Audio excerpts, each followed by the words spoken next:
Good morning and welcome to Touch Base Daily. My name is Chris Edwards. I'm here with my co-host, Gwendolyn. What's up, Gwendolyn? Ah, not much. I'm working on some things over here. I was like, oops, let me get that together. It always at the last minute when you got to get ready to go on, something will happen.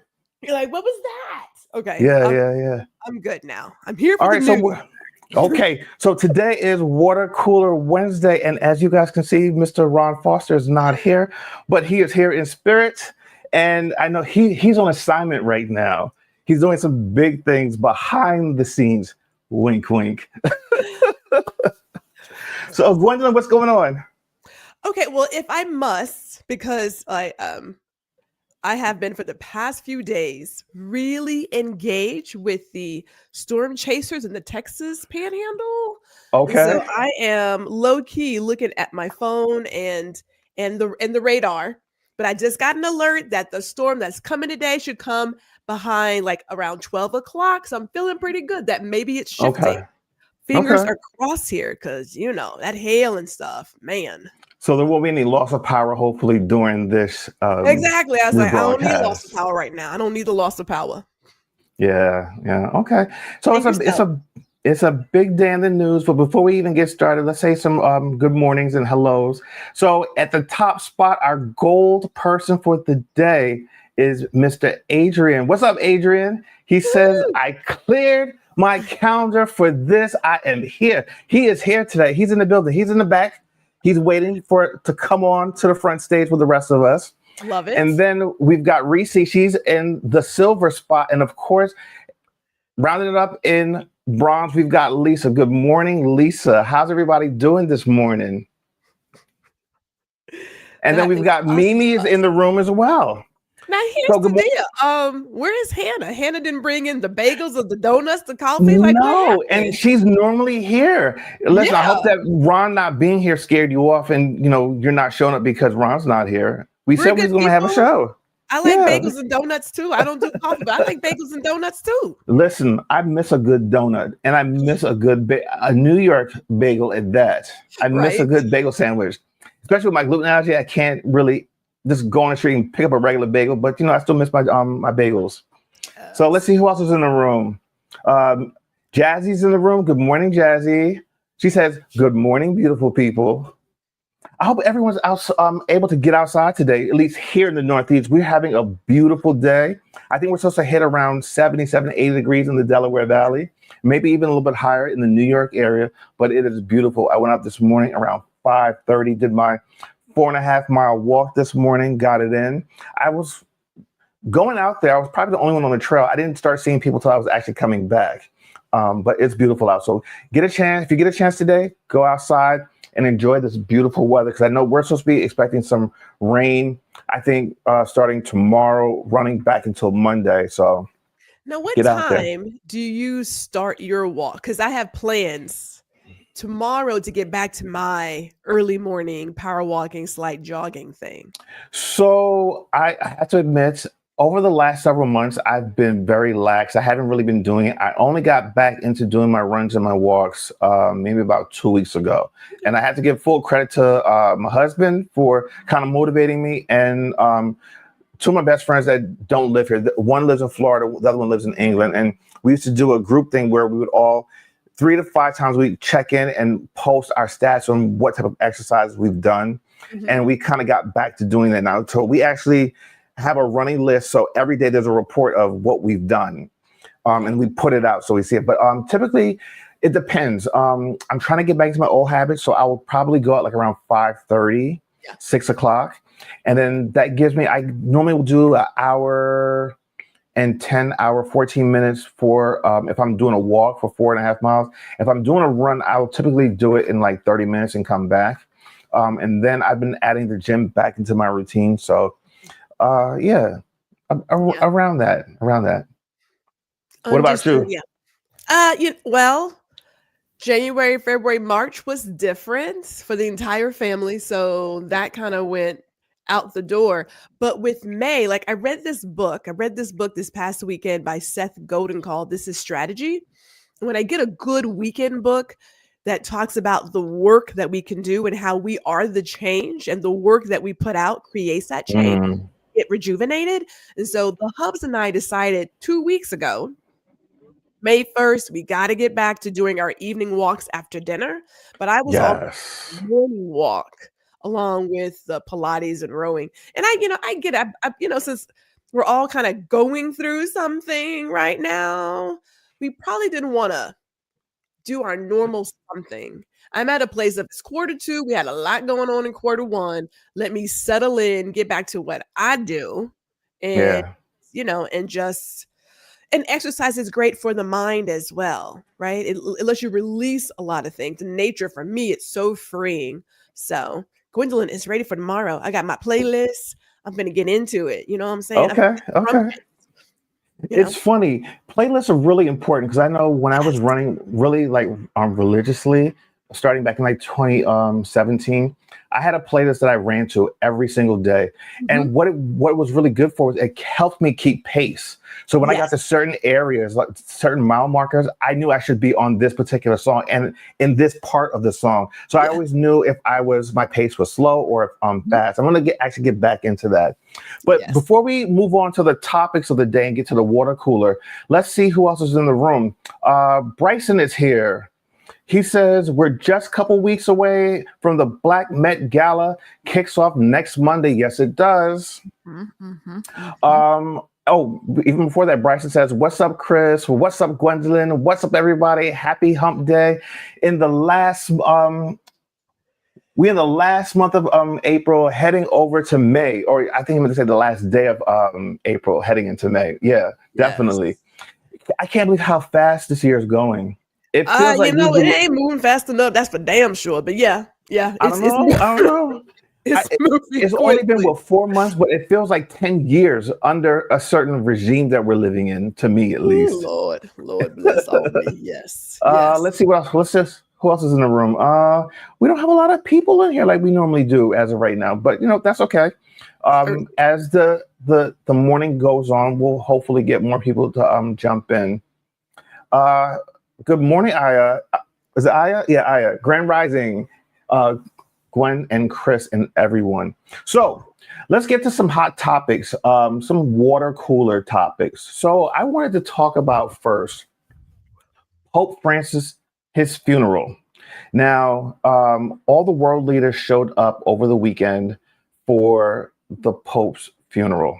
They were all asked to wear black suits or black attire to this somber gathering.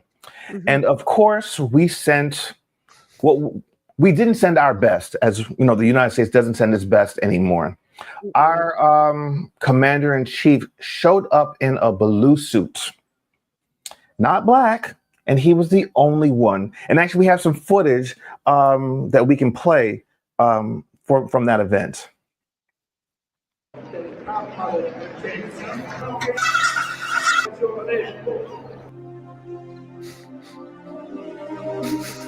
E come arcivescovo di Atene, come pure la celebrazione di una messa.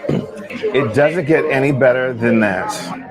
I'm going to rename him Sleepy Cheeto, the Orange Commander in Chief. Not only, all right, let's pause this. Not only did this orange thing show up in the wrong attire, he slept and chewed gum through the service. How disrespectful. Comments? Okay, so here's my comment on that. I believe he is indicative of the mindset here in America that is all about me. If you think about how people drive, how they operate, the ideas of following any kind of rules of law don't apply because it's all about me. It's America first, it's me first.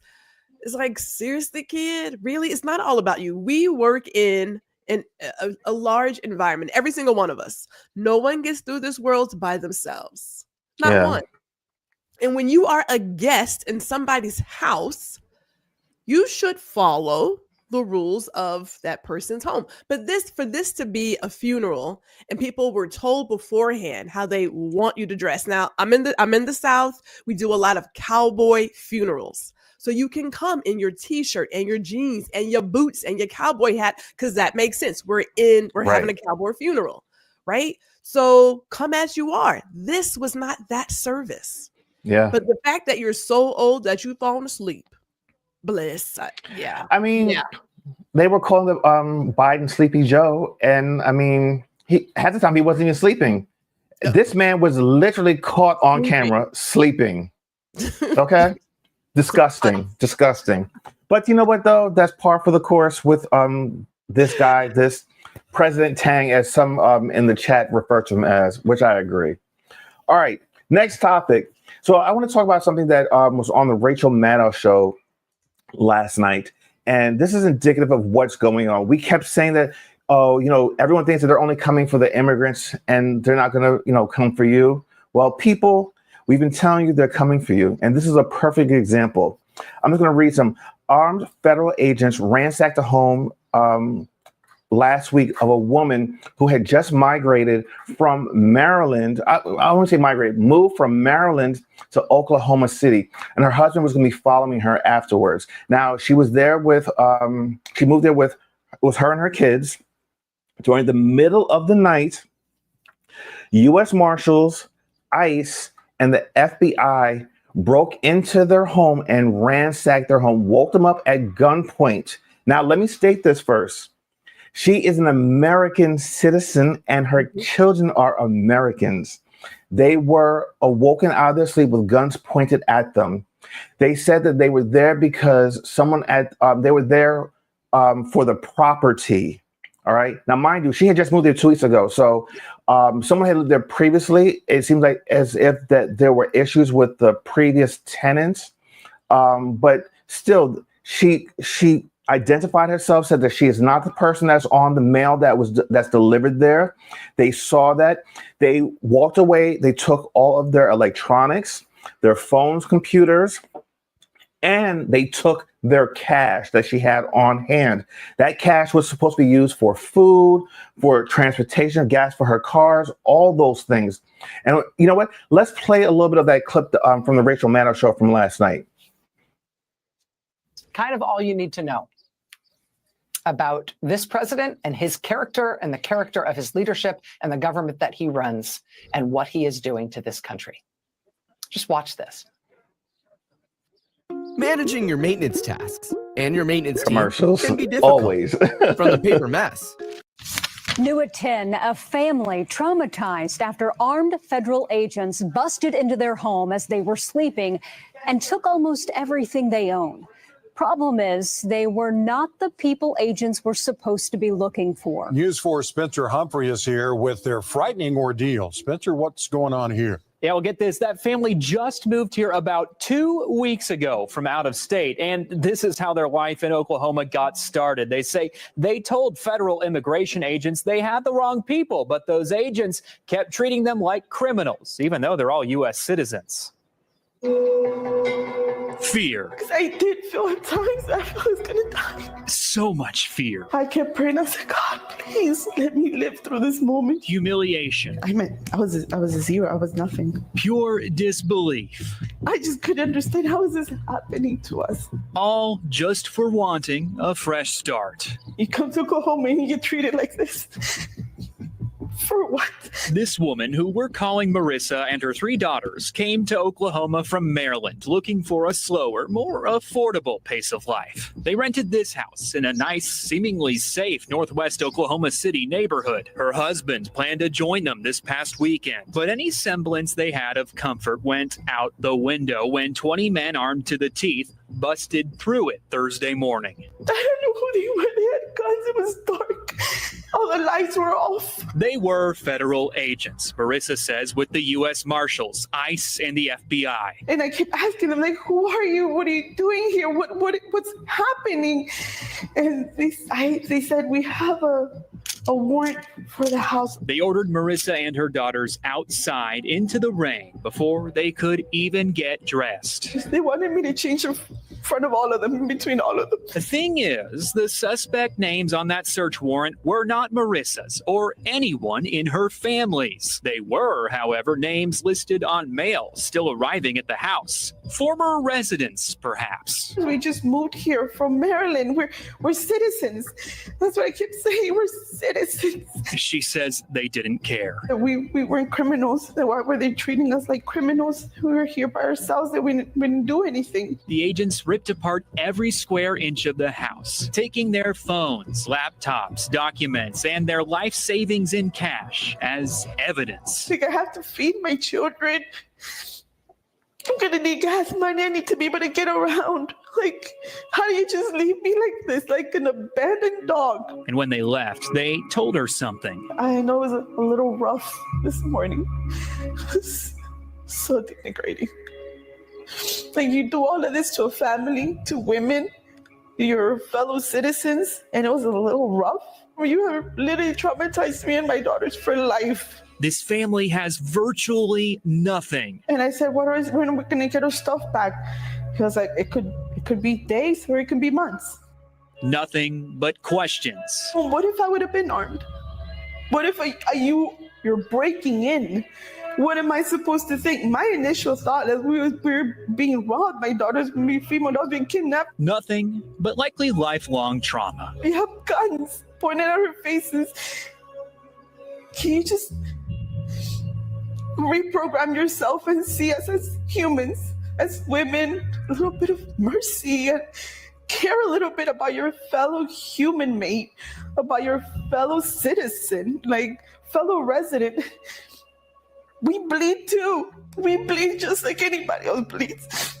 We were scared. You could see in our faces that we were terrified. Marissa says the agents refused to leave any contact information or business cards. She believes the agents wore logos connected to ICE, the U.S. Marshal Service, and the FBI. Today, the U.S. Yeah, so quite disgusting. These are not immigrants, and even if they were immigrants, they do not deserve to be treated like subhuman. But you know what, though? That is the point. This administration believes in humiliation and degradation of human beings. Okay, so I'm trying to go for it. Let it speak your mind. Speak your mind. Okay, so let's go with this. Let's go with this.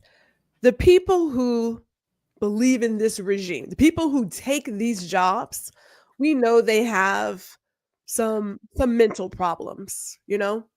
We know that these people delight in punishing others. We know these people have no problems putting a woman in a room surrounded by all these men and having her get dressed.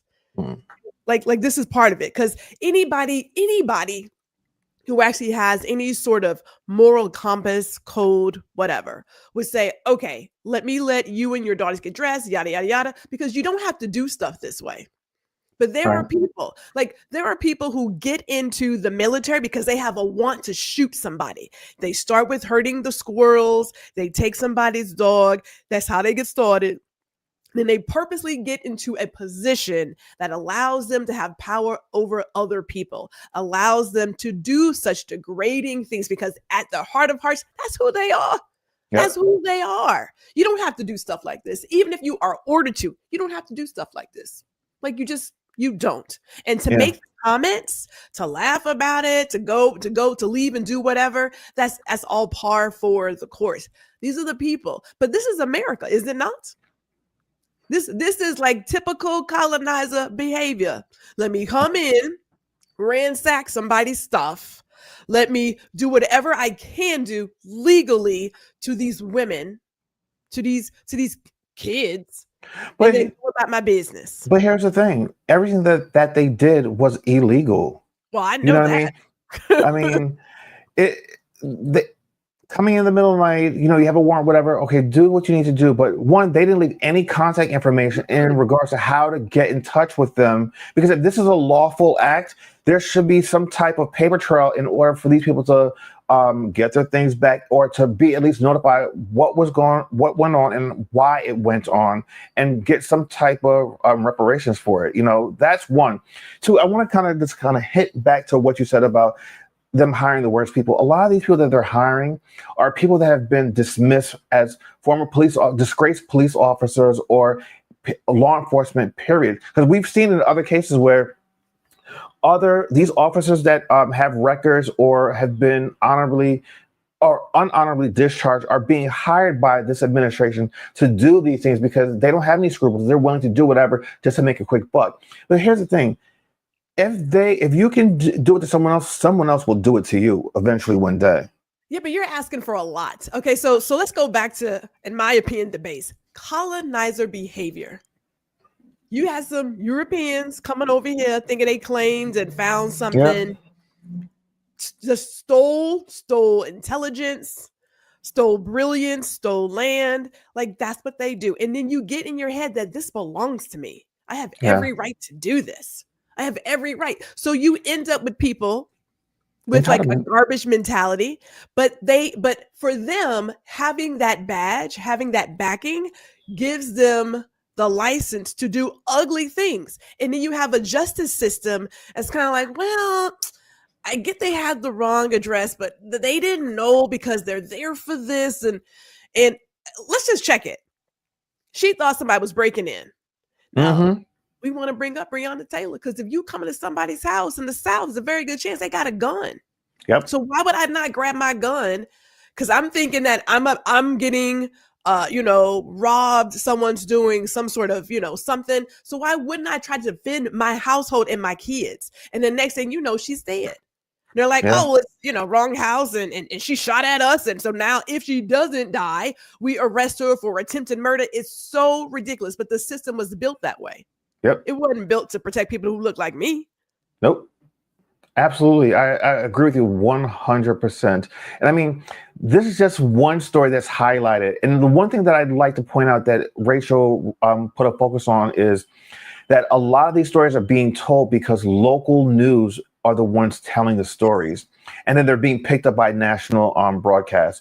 These you would never hear about this if people aren't reporting this. People aren't coming forward and telling the stories, protesting. Like, that's another thing too.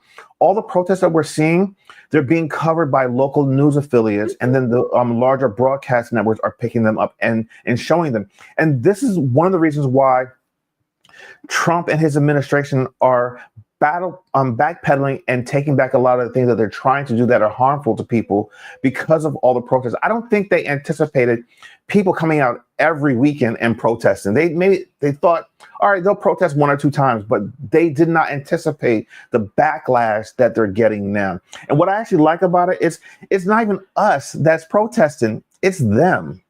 Well, it needs to be them. Yeah. Wanda Sykes said it on a late night with Stephen Colbert. She said, yeah, as white people, you should be embarrassed. You should be. But you have to keep protesting. She advised him to go look at like other protesting videos from Black folks from back in the day. Yes. And I get that they say, oh, well, she's a comedian, so they're laughing. No, sister was serious. She was like, yes, she was.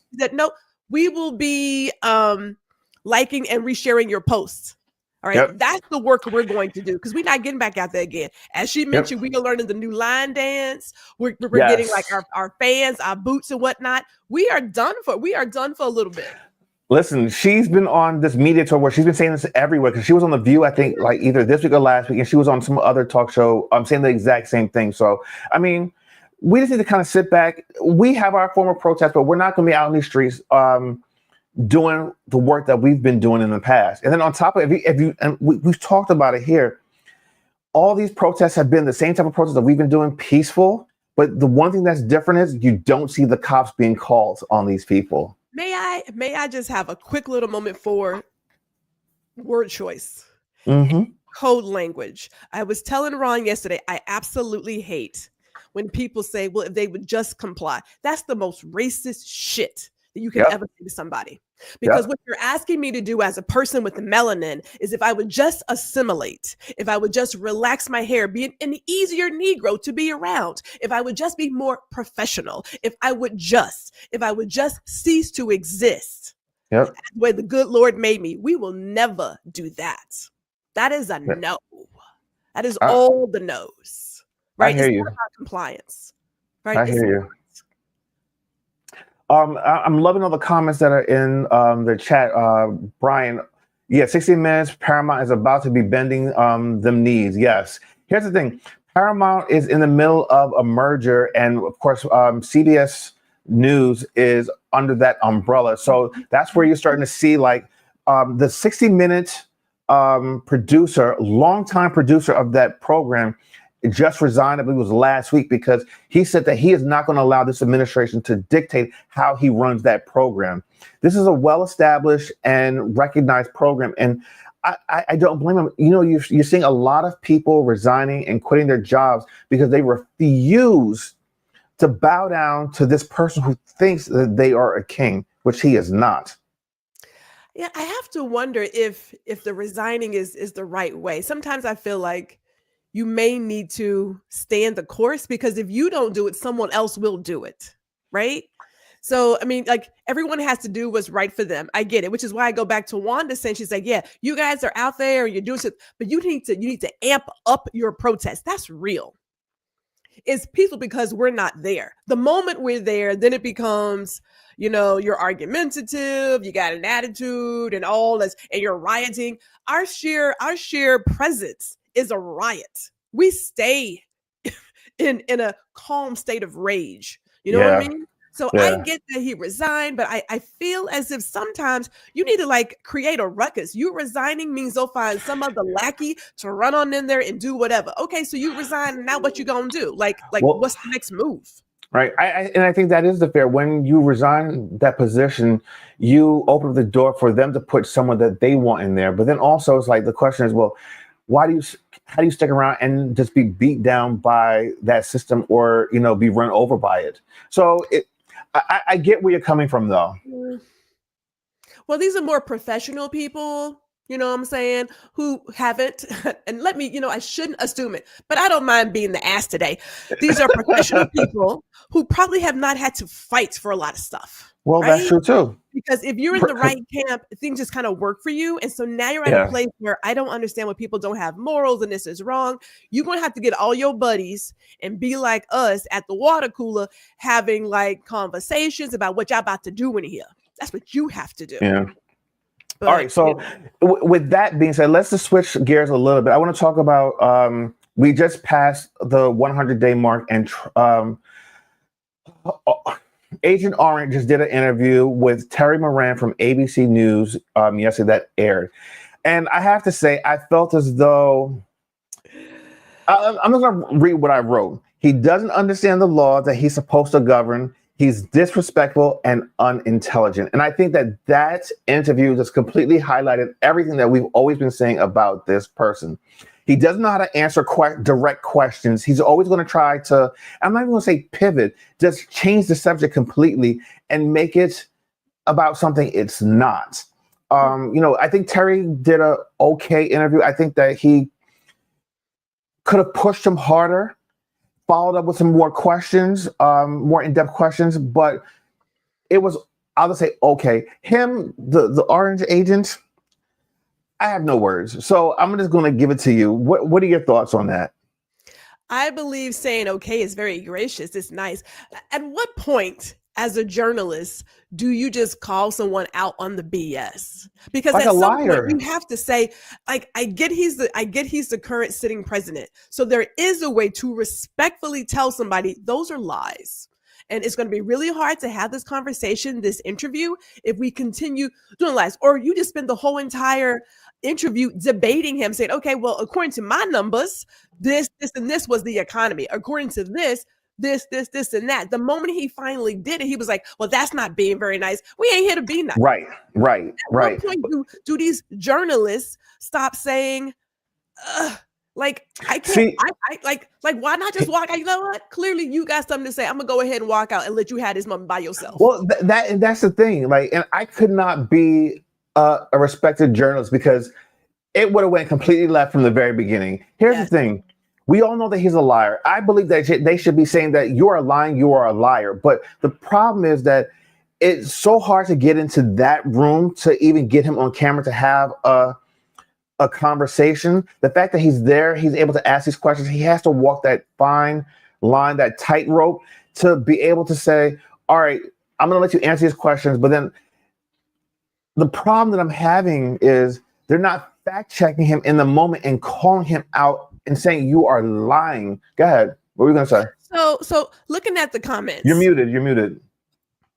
I am? I'm muted? Oh, wait. No, sorry. Hold on. Go ahead. Okay. I got unplugged. Go ahead. I thought it was okay. So looking at the comments, I get that they have pre-approved questions. I get all that. But this is where I go to a place of and hear me. I've been a militant since I was like in school. So I got years of being a smart ass.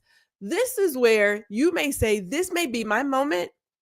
This may be my defining moment. It may be a temporary nail in a coffin that needs to go away anyway. But once you're in the room, you can do whatever your heart desires. You really can. You have options. So if he says, I picked you, although I didn't really know who you were, but I picked you, this is your special moment. You know what? You're right. This is about to be a special moment. But I don't believe a lot of these journalists are at a place where they want to get into some inconvenient good trouble. They're not there yet. Yeah. They're still thinking I can come in here and do something and he will pretend to have some sort of, I don't know, intelligence. He's not. Like, really, he's not. No, I love Dr. Tachi's response. Journalists do need to ask hard-hitting questions, but I think there is also trepidation in the journalism community, which is understandable. But if journalism is to survive, they have to push back. I 100% agree. These journalists need to stop being pussyfooting around him and saying the hard truth. You are a liar. When he's up there saying something, hey, stop lying. You're lying. Yeah. You're a liar. Yeah. And I think this is the problem. They should have been doing this from day one back in 2016 when he was running. If they would have done that, there's no way we would have had alternative facts become a part of our lexicon. It's ridiculous. No. There are no alternative facts. Facts are facts and lies are lies. Point blank. Now we can disagree on things, but a fact is a fact. Here's the other part, if I may add on to Dr. Tachi's thing about, the world of journalism, the world we're living in, period. There are more options than we realize. I understand that when you're a part of something that is legacy, right? Mm-hmm. You believe if I do this, it's over. Those are the lies we tell ourselves. We have options now. We are not operating in the same world we were operating when we had Walter Cronkite and Ted Koppel and all them people. That world is not here. We have options now. People are journalists all over. If mainstream media does not cover the news, someone else will, and they will create a ruckus because the environment says this deserves to be told. The next thing you know, someone's picking it up. There is more than one way to get news out there. I get that this is your job. You got kids to feed. You got your salary, your 401k, all of that. I get it. There is a time when you have to ask yourself, what matters more, my values or this money? But here's the thing. This is why broadcast news and cable news is doing so poorly right now, that they're having to be sold off because these major companies can't afford to keep them because no one's watching them because they're not doing their jobs. And then also it's become entertainment. I'm not coming to you for entertainment. I'm coming to you for the news. If I went into entertainment, I'll go watch Netflix. Right. You know what I mean? Right. So let's get to one more topic before we start to bring some people into the room. I saw something this morning. It was on BBC News, and it talked about the first quarter of this year for the economy. It contracted 0.03%, and this is the first time that we have a contraction in the government since 2022. Decline in government spending and 40% on imports. And I know that I believe Ron and Jazzy had a conversation yesterday as far as the docks and goods and them not coming into the States. And May 10th is going to be like that cutoff when the last ships come in from China and they're, we're not going to get any more goods. So there might be a run on products for this summer.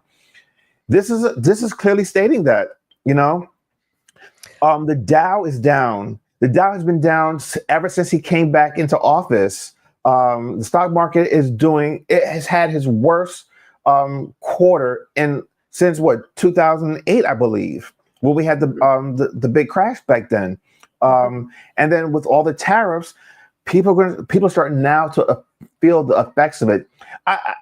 I'm bombarded now with car leases and buying cars saying, come on in before the tariffs start next week or the week after. People are being serious about this. If you're not following this, this is going to happen. Okay, so if I can speak from a retailer standpoint, Mm-hmm. the people who are saying come get stuff right now because this is I coming. think it's doing a little bit. Oh. Go ahead. That can be seen as creating a sale because it's like, hey, if you don't get it now, you're not going to get it. But can I give a little bit of truth? The people who order stuff, say for the holidays, that stuff is not done in March. It ain't done in February. It's done last year when we were doing stuff like, so for us to put up our holiday wares in October, we didn't order that stuff 5 months ago, 6 months ago. It's ordered way before that because I gotta do a photo session for it to get the catalog to my printer so that can get to the post office. We work in the future. Now, I get going forward, you're going to see some issues, but a good chunk of stuff was already purchased some time ago. You may not get a football-shaped barbecue pit for Father's Day, all right? And you may not get some other new things that could have been shipped in quickly, but a good chunk of people made a decision last year of what they're going to do for this year. It's not done in the same year, if I may just say that as a retailer. Right. Correct. But then also a lot of companies do order stuff early in the year for the end of the year. Right. It just depends on which part of retail you're in. And actually, yeah. And another thing, like I can look at let's look at Apple. Apple, what they decide to do. Oh, wait, there's the doorbell. Oh, who do we have coming in? Who's joining us? There's a doorbell? There isn't. I heard a doorbell. Who gonna answer? Who wants the doorbell? Because I ain't moving. I'm not moving. It's Adrian. Hello, sir. The doorbell. He's still ringing the doorbell. We're still ringing it. Good morning, sir. How you doing? Good morning, fam. How are you today? We're good. Welcome to the chat. I'm in. I'm just sit back and relax and then continue to let y'all finish. I'm not going to interrupt until it's really really time up. Well, let's let Chris make his point about Apple, and then we'll okay. So what I was saying was, Apple, in anticipation of these tariffs, what they did was, they're huge. They're the largest, probably the largest company on the planet right now as far as electronics and in sales. They hired their own planes and they flew all of their stuff. They made much more batches of like iPhones and iPads and computers and had them shipped over. So they're here now. So more than likely the stuff that they're going to need for the rest, maybe throughout the summer, early fall, will be here. Now, the other thing though, they do their iPhone releases in September. Most of that stuff is in heavy production right now, so that they are ready to launch in September. All the designs and everything was finalized last summer. Early productions of those things went last fall. So when we're getting those new iPhones, the iPhone 16 last year, iPhone 17 they were doing test run productions last fall. Now they're into the heavy cycle of all the major productions because there's no way you can get millions of iPhones ready to be just shipped out launch day in September. So, what Gwendolyn is saying is absolutely accurate. But then, not every company can do that. Not every company has the money and the manpower to do that. Yeah, I agree with that. And as you mentioned about the next version of something, I think about the people who are YouTubers who are given a product to play with and live with and make a video, who has to hold it until launch day. Is like, yeah, that stuff, there's a lot of stuff that's already out there. But let's let Adrian, if he will, bless us with some knowledge. Sir, what you got? No, actually, it's the point of the whole shipping in them planes and getting them all flued out. Didn't they move the production also from China? Some of their future production from China So to the places. Apple. So here's the thing. So Apple is very strategic in what they're doing, and they can kind of forecast and see things out. They know that they can't put all of their quote unquote chips in one bag. So they have production they have a huge now production in India, and moving forward, they would love to get the majority of their production done either in India or Brazil. So here's the other thing too. A lot of iPhones and stuff like that aren't just put together in China. They're being assembled in other places around the world. So yes, to answer your question, they're very strategic. And then also, they have plants here that they're starting to do a little bit of things. I remember a couple of years ago when they relaunched the Mac Pro, the garbage can edition, they actually built that and assembled it here in the United States. Actually, it was in Texas. They built a plant specifically to say that this was built in America. Now, that wasn't their most successful Mac. It was very lackluster, but the fact that they showed that they could do it on a smaller scale. Now, Apple is a global company and they need huge production. Like I said, you can't pump out millions and millions of iPhones in one little plant. You have to be doing it across the globe. So they can do that, but like mom and pops and smaller places can't do that. They can't do that. No, it can't be done. I know for myself, some of my photography vendors are overseas, right? And so you start thinking, how much can I eat before I have to pass it on to my customer in terms of physical product, because we do physical product, right? It will be interesting. It will be interesting, but I don't.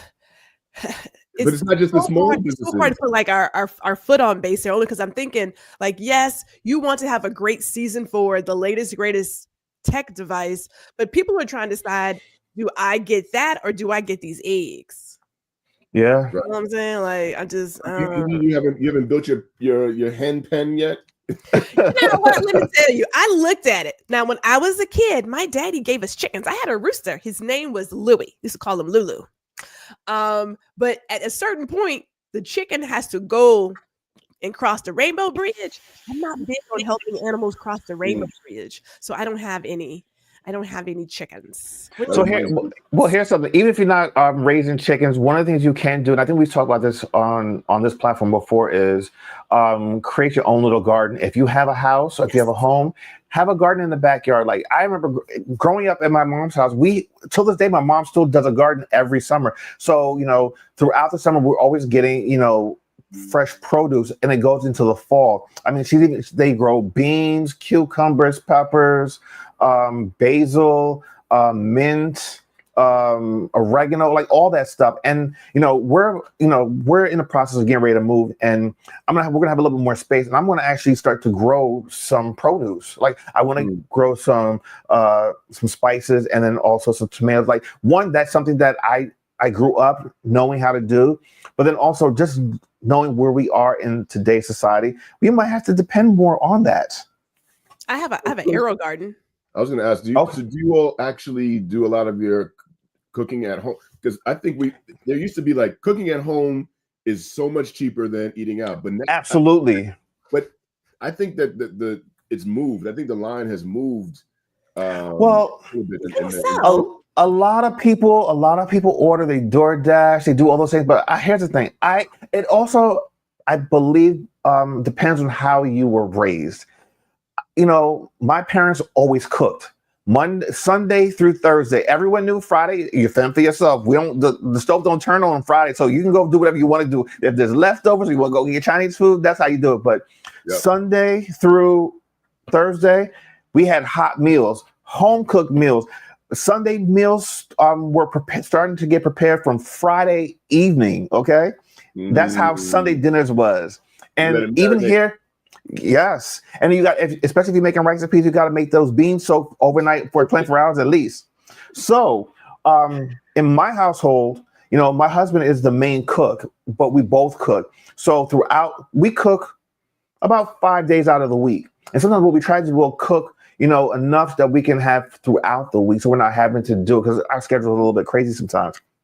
But I think a lot of people are going to go back to cooking and eating at home versus taking out, because takeout is expensive, and then on top of it, you don't always know what they're putting in your food, and that's a problem. Why I'll just say Americans tend to be a lot more sick than people from around the world, because people around the world they cook, they grow their crops and they cook.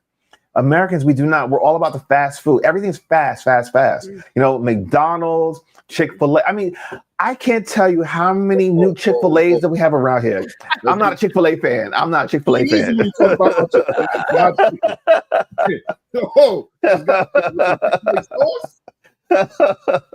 He's like, slow down.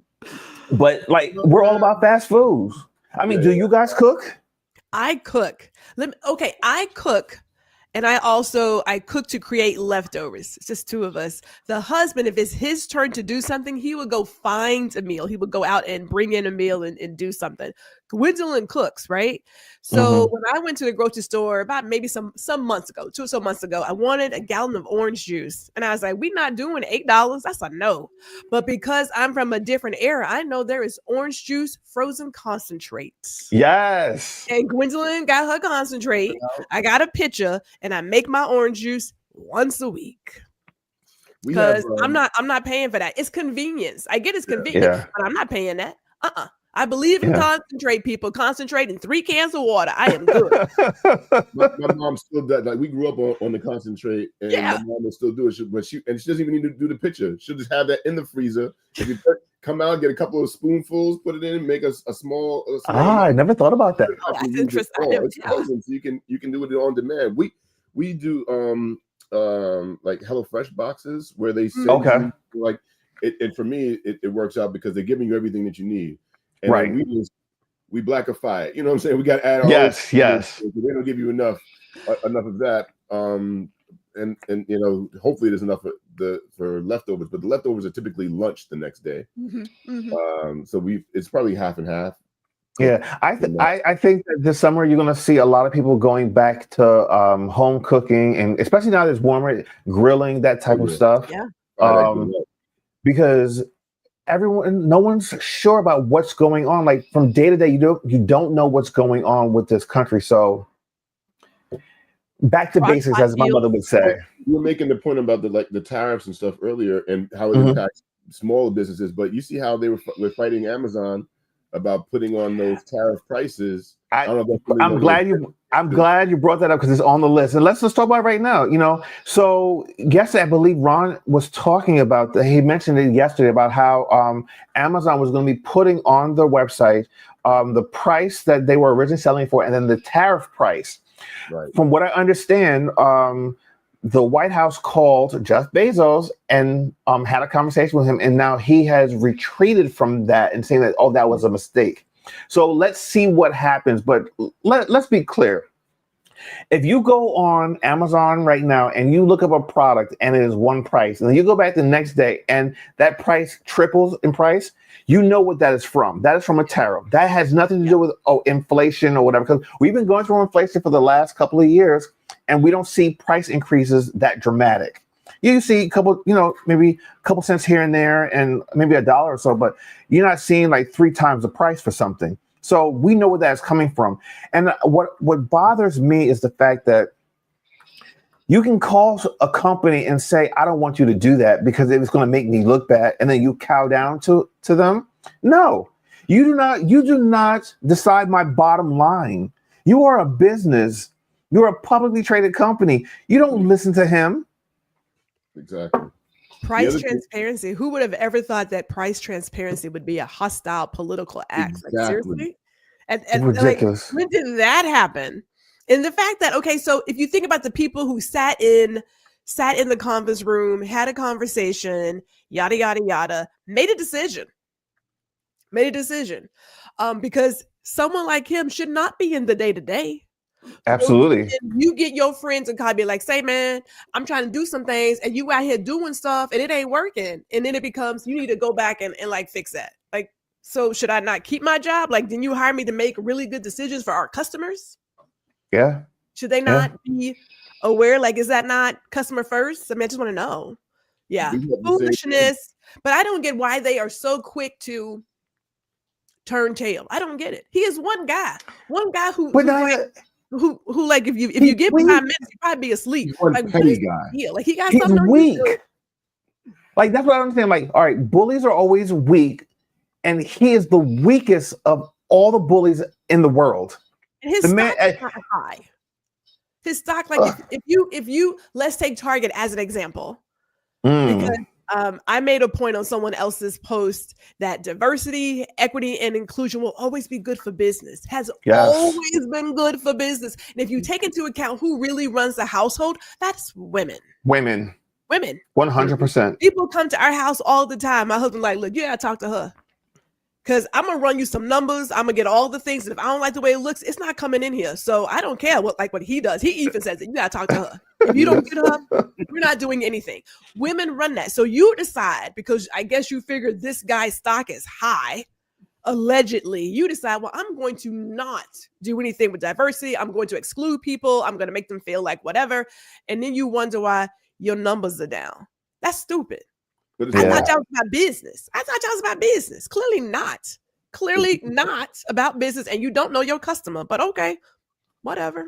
If we could push airlines to be transparent about all the little things that they have and what they're charging us for, every incremental cost, why is this any different?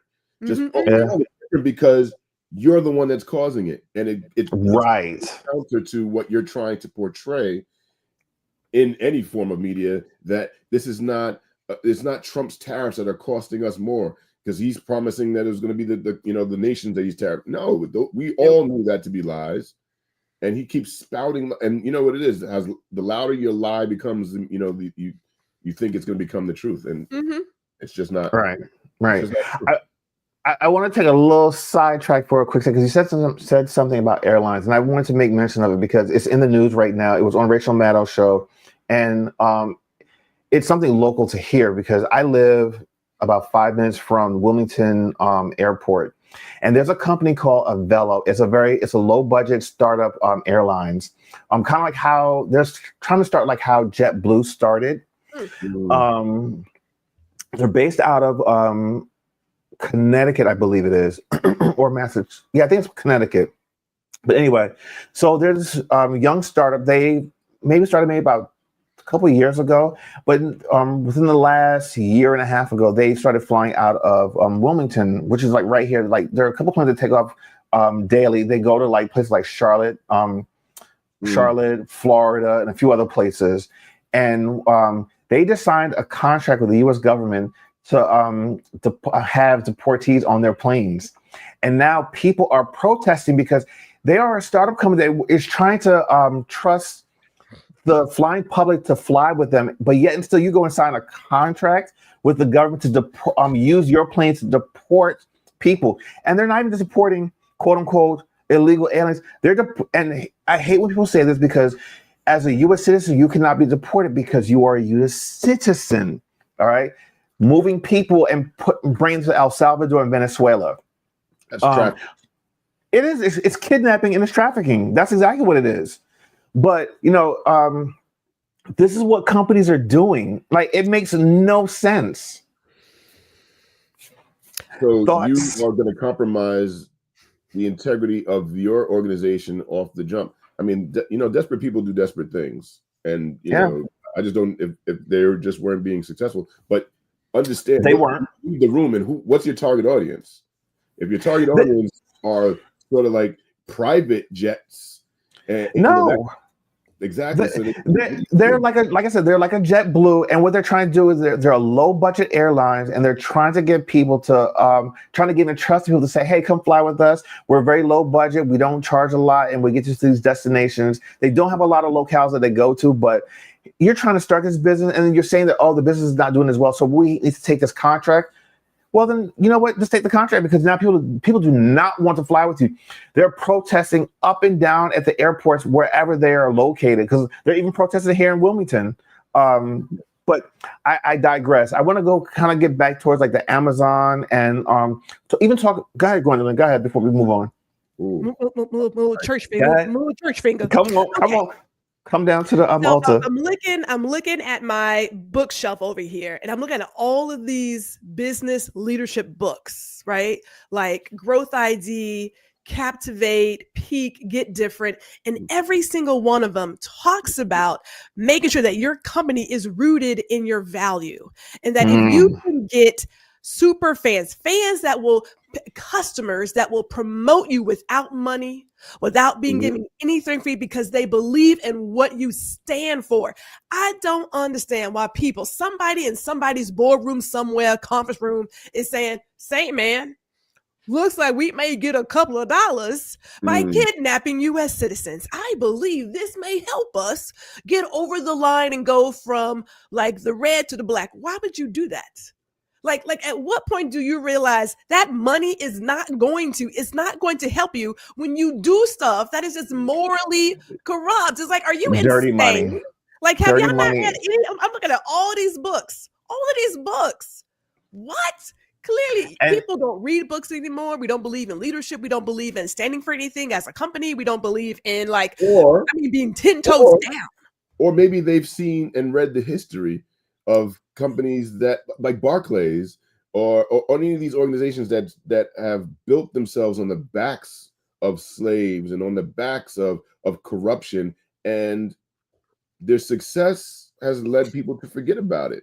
And so, sometimes it's like you have great intentions, and then when you realize that you're not being profitable off of your good intentions, then you're willing to corrupt yourself, and you sell yourself to a society in the world views that that's why you're going after the dollar instead of going after success. And we've seen it over and over.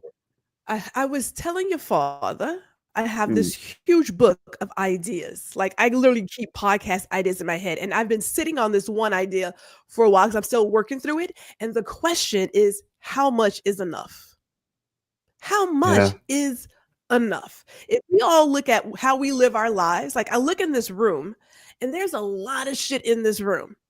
At some point, I thought I needed it, but is it really a need or a want? So for a company, we need to be profitable. I need to make payroll. I need to be able to pay my vendors. I got to do X, Y, Z. Some of it is a nice to have, right? But at what point do we say, this is enough? I get that the American idea of being successful is to be a fucking colonizer and consume everything you can. Right. I need a biggest house with a 12-car garage, although I only have 2 cars. And I need all the things I can capture because that shows success. That's not. Yeah. You need 8 bathrooms for a 3-bedroom house. Right? Like, make that make sense. So at what point do we say that was a lie? Because at this point, you can just finance your dream. You can lease the Maserati, lease the house, lease the clothes, lease the jewelry, and do all the things and still be bankrupt in all the ways. It's like, I got the money, I'm still not happy. So the question is, how much is enough? Like, really, for these businesses, if you just make, I don't know, let's say $1 million, but your customers are happy. And the people who work for you come in like, I'm so happy to be here, to be with these great customers and do the work I do. Why is that no longer enough? Now, for some of us, it's enough, right? Because I'm not chasing nothing. I'm in my GG season. I got my grandbabies. I'm on the beach. That's where I am. I don't have to be out here hustling, grinding, doing all this stuff for what? I can't take it with me when I go. That part. You all following this hearse. It is not there. Yeah. That part. So the only thing you could take to heaven is your children, because you speak life over them, and hopefully you see them there as well. But big corporations, they're talking about, well, it's my shareholders, and the shareholders don't give a crap about anything, any people. All they care about is, do I see a green or is it red? And if it's red, you better be able to account to why it's red and do whatever you need to do, cut whatever corners you need to do, and get it back to green so that my pockets and my coffers can be good. Yeah. And so that's why some folks they're like, I don't want to sell. I'm not going to sell. I'm not going to go public. I'm going to stay right here so that I can keep it the way it's supposed to be. I want to be able to keep the prices where they've always been. I'm not trying to fleece the people. I'm trying to help them. But yeah, it depends on what it is that who's your influence and what is it that you're actually trying to get at the end of the day. Yeah. Even though going to make some money at some point, but I mean, these companies are all about profit, and if it means firing workers so that they can continue to live their lavish lifestyles and to reap rewards for their shareholders, that's what they're going to do. I mean, look at UPS. UPS just announced that they're going to be doing major layoffs coming up. That's a lot of people. Think about 20,000 people that have lives, that have families, that have people that depend on them to bring an income. That's a lot of people. And then it's a domino effect. Mm-hmm. When you lay off people, those people shop at places, they patronage business, local businesses, they go and buy gas and put in their car. They're going to local Subways, Wawas, and different types of things in grocery stores. When they don't have money, they can't go and do that. And then it's a domino effect. And that's where recession starts to creep in. So we have a clip that we want to play. So play that clip.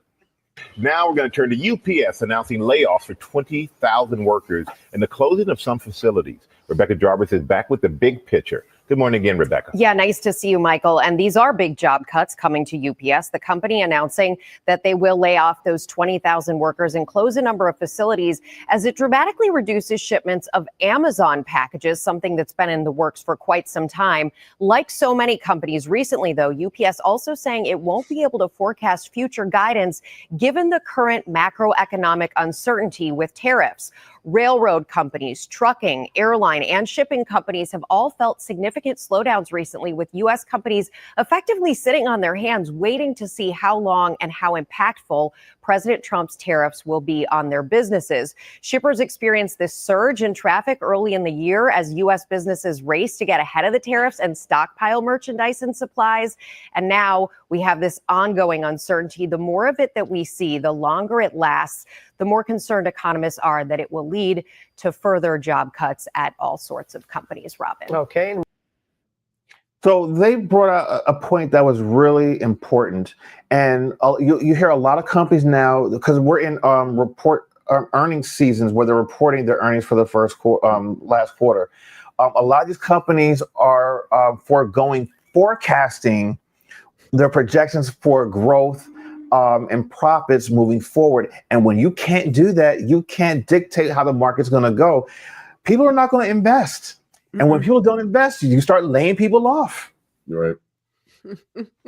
And UPS is a huge piece of the American economy. I mean, what's going to happen? This summer is going to be very telling. And that's going to lead to a very dark fall for us. There are just so many things that's causing uncertainty. And there's nothing that's certain. No. But right. If we're not getting, because of what's happening right now, we're not getting tourism, and we may think, oh, that's not a big deal. It's not like a smaller countries where they depend on it, but it's a big part of our economy. It's huge. In major cities. So if they're not coming in, and there are all these businesses and small businesses that are dependent. Yes. We can't even fathom all of the different areas where people coming in are impacting it. And like you said, there's a snowballing effect. The folks that are in the kiosks, and the people that are doing the ship tours, and then it's like all the different restaurants. And if the restaurants are unsure, then the people that are bringing it in, the farmers, and it has such a long reaching effect. And then it's like, all right, so if I don't know what's going to go on, then I'm not going to be able to travel. And if I can't travel, then that's going to impact the airlines. And if the airlines aren't getting enough, customers, then they're going to raise certain prices. Then they're going to start charging for bags, which it's so crazy. Mm-hmm. And it all starts with the fact that we have somebody that's pulling all of the strings that does not grasp at a reasonable level the downstream impact of anything. None of this had to have happened. He inherited such a great economy, and he is literally destroying it for no reason. Oh, there's a reason. Just because he. Well, I'm saying he can say, "Look at how great I am at reading." Right. But that's not a reason. That's idiotic. It's idiotic, and it's the ego of one man. Gwendolyn. Okay, so if we go with that, there are some people who like to see people in pain, right? Yes. I will go past a car accident. I will say prayers and keep driving. I don't do the well, let me see what happened. And it's like, I don't have time for that. I get no pleasure in seeing someone else's trauma. You know what I mean? But you got this guy who does want to see himself as doing amazing things. Like when he signed that EO about truck drivers having to speak English, that shit was already there, has been there. Okay. That was not new. It was not necessary. He's about, can someone put the light on me? But the people who co-sign the BS, what's their motivation? Because clearly there is no plan here. We're just doing random stuff. Right? You don't get this far without people enabling you in your foolishness. What's there? What's their end game? Proximity to power. Yep. That's power. Right. It's like, and like, what does that look like? Like, what does that look like if you burn this place down?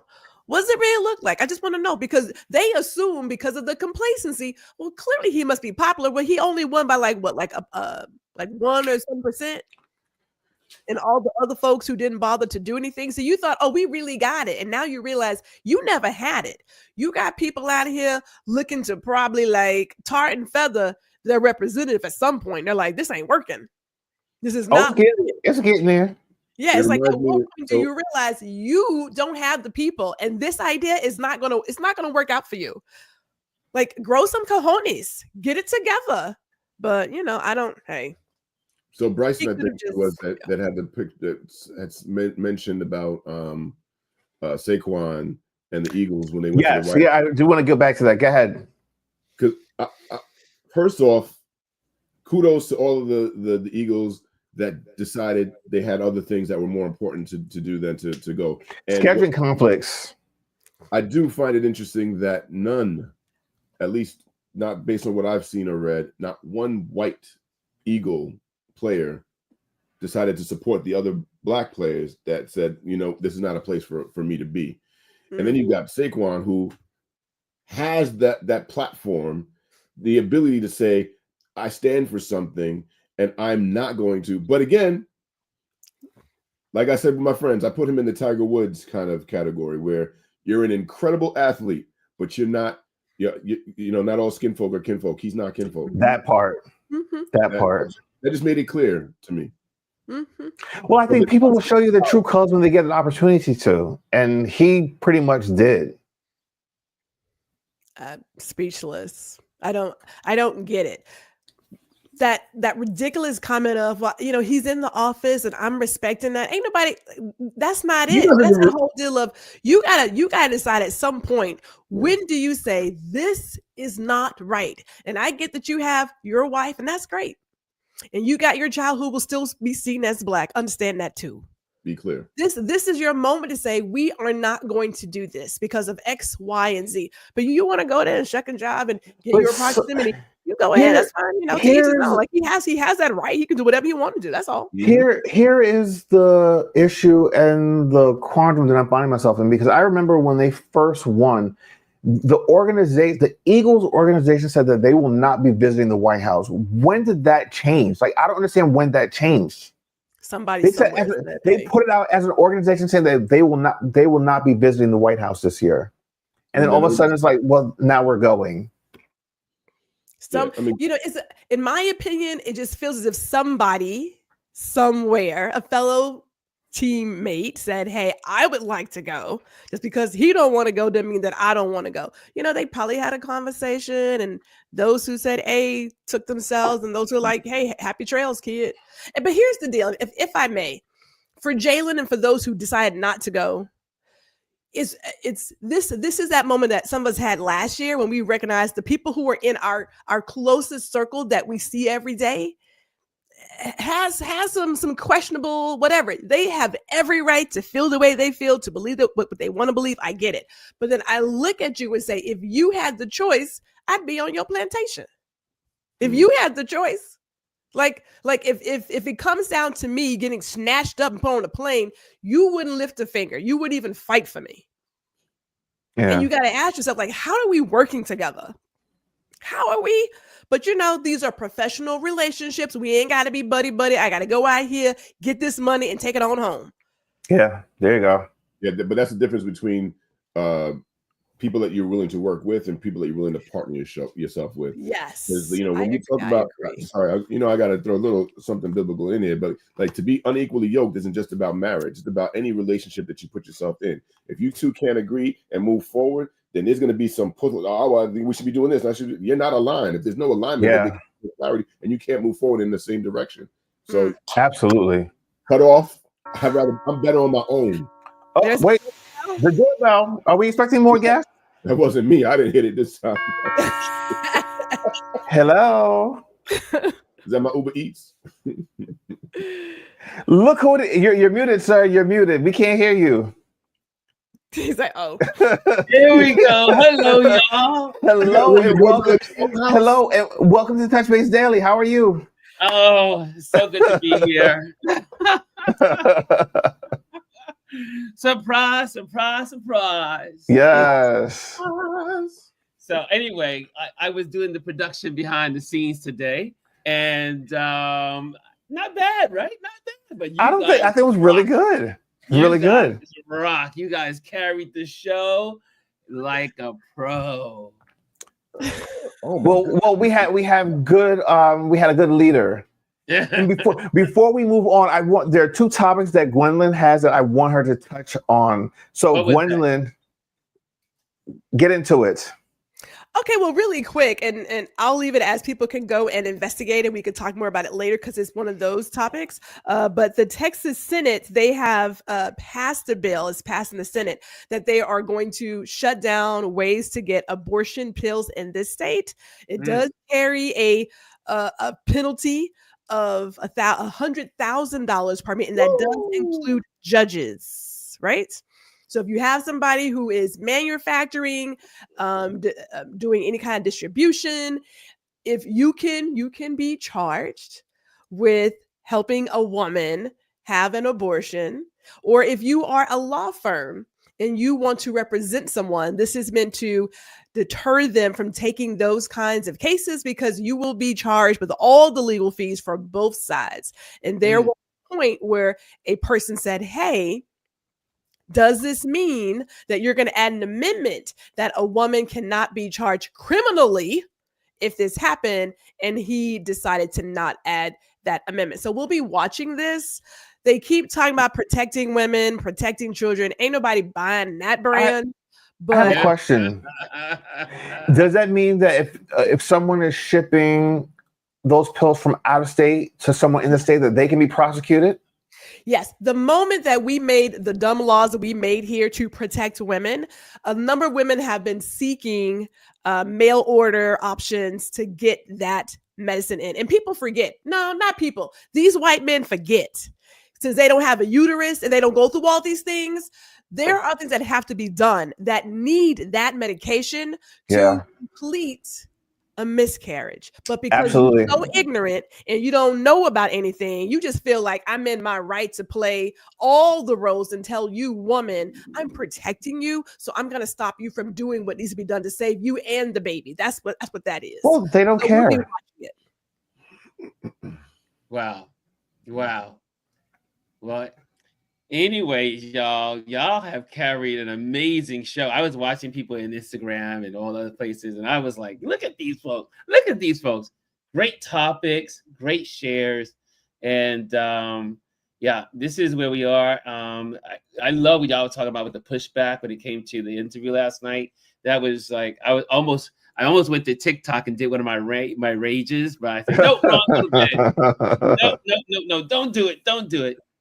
But again, we need pushback. We need all the time. And what is, again, lacking for the mainstream media is the pushback. If they would just learn to fact check this dude and check him in time. Real time. No, Mr. President. No, Mr. President. This is what's happening. No. They had to say, you are lying.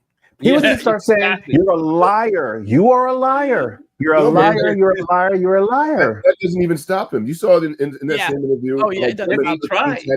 And he's like, no, it says it. And the reporter's like, the reporter is even trying to move on. Like, no, it's not. You're wrong. Let's move on. And he's like, no.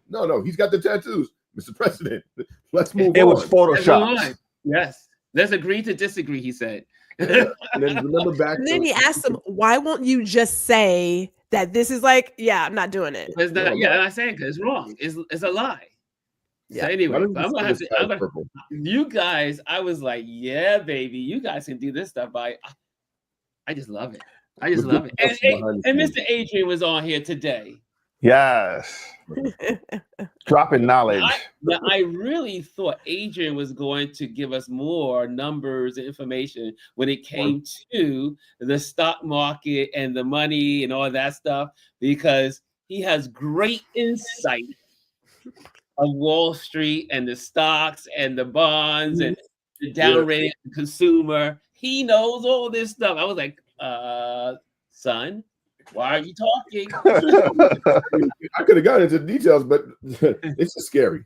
Let's be clear right now. And you know, the whole point of taking something so that you can get credit for bringing it back up. That was kind of the point I was making earlier too. Is just it's psychotic. And you know, so let me just beat you down. So like it's almost like the military mentality, right? When you go into this, like we're gonna break you down so we can build you up. That doesn't work economically. Yeah, that doesn't work. Again, with the economy the way it is, and again, who the mindset of tearing something down before you've built something that's already to take its place. Yeah. Now it would have been something to say, okay, we spent 5 years building manufacturing plants. We are all set up. Our economies are ready. Everything's in place. Okay, now we're weaning ourselves off of China and all the rest of the world. But no, this is an idiot. And that's all to it. He's a freaking idiot. But the other thing is too, I don't know, maybe it doesn't sound good to hear, but there are significant efficiencies that we could find in the federal government. Yes. It's not this way. Yes. No. There's nothing business, like there's no business sense behind it either. And you can be, well, you know, he's not a businessman. No. And he's hired all the worst people, not the best people, the worst people. And none of the people are experts in what they do. And most presidents hire experts, surround themselves with experts. He said let's not go there, because that is just We don't have time today for that, Adrian. That is let me say clearly who this man. He is a dumb motherfucker. Okay. I'm finna tell your mama, Chris. Gwendolyn, I said that for you. Oh, I appreciate it. He has no law degree. He knows nothing. No medical degree. He knows nothing.